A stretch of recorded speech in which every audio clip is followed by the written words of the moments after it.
சந்தனம் மணக்குது கற்பூரம் ஜொலிக்குது சந்தனம் மணக்குது கற்பூரம் ஜொலிக்குது கந்தகிரி கோவில் வந்தால் நன்மையெல்லாம் நடக்குது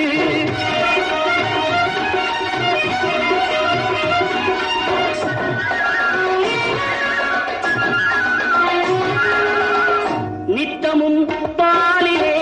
நீராட்டுவோம் பச்சை நிறத்திலே பட்டாடை நாம் கட்டுவோம்